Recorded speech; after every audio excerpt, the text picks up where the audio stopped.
అంబేద్కర్ పై కేంద్ర మంత్రి అమిత్ షా చేసిన వ్యాఖ్యల రచ్చ కంటిన్యూ అవుతుంది. అమిత్ షా క్షమాపణ చెప్పాలని డిమాండ్ చేస్తే ఆందోళన ఉధృతం చేశారు కాంగ్రెస్ ఎంపీలు. ఇక పార్లమెంటు పరిసరాలు జై భీమ్ నినాదాలతో మారుమోగుతున్నాయి. షా చేసిన వ్యాఖ్యలను ఖండిస్తూ ఇండియా కూటమి నేతలు ఆందోళన చేపట్టారు.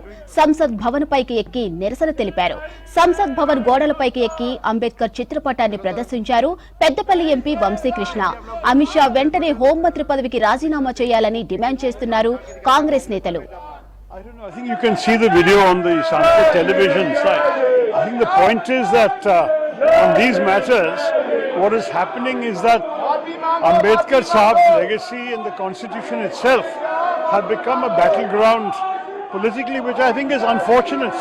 Both sides you saw the BJP was protesting also in front of the staff holding Ambedkar's portrait. So this is now becoming, frankly, a bit absurd on both sides. My frank view is that we need to move on to the problems of today and tomorrow rather than focusing on all of this in the long term. But let's see.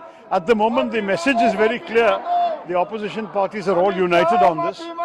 And the message to them is, if indeed the video is not correct, they should produce the correct video, because it was on Sunset television, as far as I know, when he spoke.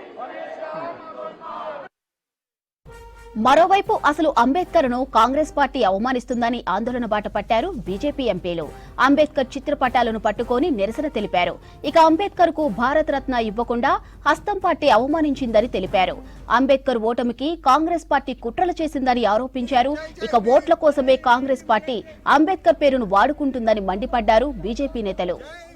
జై జై భీమ్ జై జై భీమ్ జై భీమ్ జై జై భీమ్ జై భీమ్ జై జై భీమ్ జై భీమ్ జై జై భీమ్.